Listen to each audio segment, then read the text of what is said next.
मद्देनजर रखते हुए। तो कई सारे स्टेप्स हम लोगों ने लिए हैं जिससे कि कोशिश ये रहे कि कम से कम दिक्कत लोगों को कम से कम रहे और कोविड प्रोटोकॉल्स का पालन हम जहां तक संभव हो पूरी तरीके से कर सकें। Sir, the data has come, oxygen express कई जगह चल रही है। The number 1 state is Jharkhand, यहाँ से 8025 मीट्रिक टन गया है, उड़ीसा से 7018 एंड गुजरात से 6383। I repeat, Jharkhand 8025 metric tons, Odisha 7018 and Gujarat 6383 for all those who wanted to have. Sir, next question से लास्ट 2-3 प्रश्न लेंगे, मैं जानता हूं सर आपको देर हो रही है।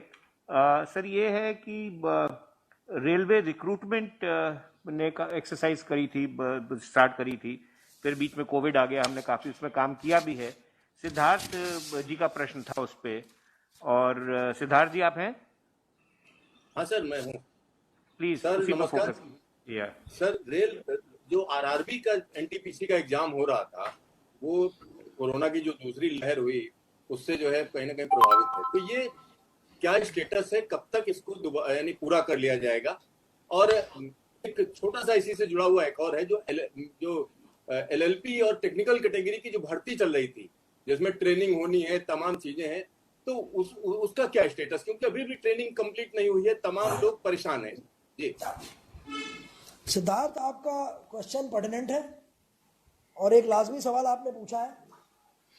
एज फार एज रेलवे में हम अगर आप देखा जाए तो हमारे पास से जो हम लोगों ने अपने पोस्टों को भरने की प्रक्रिया शुरू की थी, इसमें कुछ एरियाज में कुछ हमारे जो सेंट्रल एडवर्टीजमेंट्स निकले थे उसके हिसाब से हम लोगों ने लास्ट ईयर ग्रुप डी की भर्ती की थी।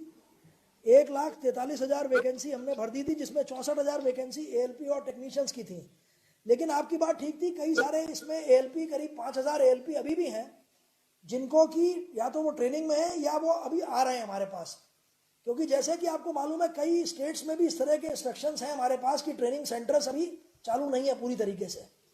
तो हम लोगों ने जहाँ जहाँ पे स्टेट गवर्नमेंट से बात करके उनकी परमिशन लेके स्टेट गवर्नमेंट्स में हमने ट्रेनिंग सेंटर्स को चालू कराया है और एएलपीज की ट्रेनिंग कराई है। इसीलिए ये नंबर अब घट के इतना रह गया है। लेकिन मुझे उम्मीद है कि अगले 1 महीने में ये भी सब लोग काम पे आ जाएंगे, मतलब at least they will be joining the training. जैसे आप बता रहे हैं कुछ लोगों को अभी कॉल लेटर मिले हैं या मिलने वाले हैं, but they are yet to start the training. तो जो माइंड में दुविधा रहती है वो खत्म हो गई है। They will most likely be joining training within a month और a month and a half, depending on ये जिस जगह पे स्टेट गवर्नमेंट्स की हम लोगों के ऊपर खास तौर से उन्होंने कह रखा है कि ट्रेनिंग को अभी आप ना शुरू करें। लेकिन कोशिश यही है कि हो जाए। अब मुझे लगता है कि ये कोविड की इसमें पेंडेमिक में भी काफ़ी कमी आ रही है, तो उम्मीद है कि 1 से 1.5 महीना या 2 महीने में सारे के सारे लोग जो बचे हुए लोग भी हैं वो भी ट्रेनिंग शुरू कर देंगे। और जिनकी ट्रेनिंग ऑलरेडी चल रही है, जहाँ पे इस तरह का रोक नहीं है, वो भी पूरा हो जाएगा। अब आपकी बात थी एनटीपीसी कैटेगरी की। एनटीपीसी कैटेगरी की नोटिफिकेशन जो हम लोगों ने निकाली थी, इसमें करीब 1 करोड़ से ज़्यादा लोगों ने अप्लाई किया था। और एनटीपीसी कैटेगरी में हमारे पास जो वैकेंसीज थी, करीब ये मेरे हिसाब से करीब इसमें वैकेंसीज जो थी वो 36,000 थी। इसमें करीब जो 1 करोड़ से भी ज़्यादा लोगों ने अप्लाई किया था, उसमें करीब मैं कहता हूँ 1 करोड़ के ही करीब लोगों ने एग्जाम अपीयर हो चुके हैं 7 फेजेस में। लास्ट का जो फेज था ये मई और जून वाला, ये अफेक्ट हो गया बिकॉज ऑफ द कोविड। जैसे कि आपको मालूम है एग्जाम आप कॉमन लेते हैं जगह जगह पे एक ही टाइम पे एक ही दिन में, तो वो संभव नहीं है। क्योंकि जैसे आपने सुना होगा अभी सीबीएसई का एग्जाम है या बाकी जगह एग्जाम सब रुके हुए हैं। जैसे ही हमें क्लियरेंस मिलेगा तो हम ये जो बचे हुए लोग हैं इनको भी हम बहुत जल्दी पूरा कर देंगे एग्जाम इनका। तो ये बेसिक एग्जाम इसलिए नहीं रुका है कि बेसिकली कोई और लिमिटेशन था, अगर होता तो हमने बाकी एग्जाम भी नहीं किया होता।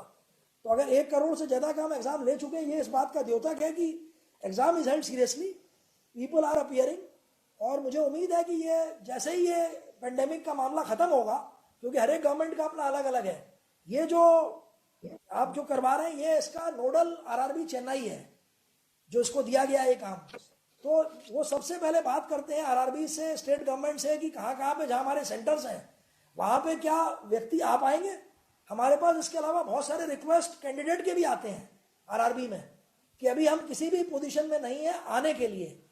तो इन सबको नज़र रखते हुए हम ये भी देख रहे हैं कि एक प्रैक्टिकल तौर पे एग्जाम कराएं, क्योंकि ये आप भी समझेंगे कि कोई एग्जाम आपने जल्दीबाजी में करा लिया और बाद में आपके पास रिप्रेजेंटेशन आ गए, तो that will also be not be nice. But I can want to assure you कि एग्जाम होगा और रेगुलर तौर पे ये आगे चलता रहेगा। Thank you sir.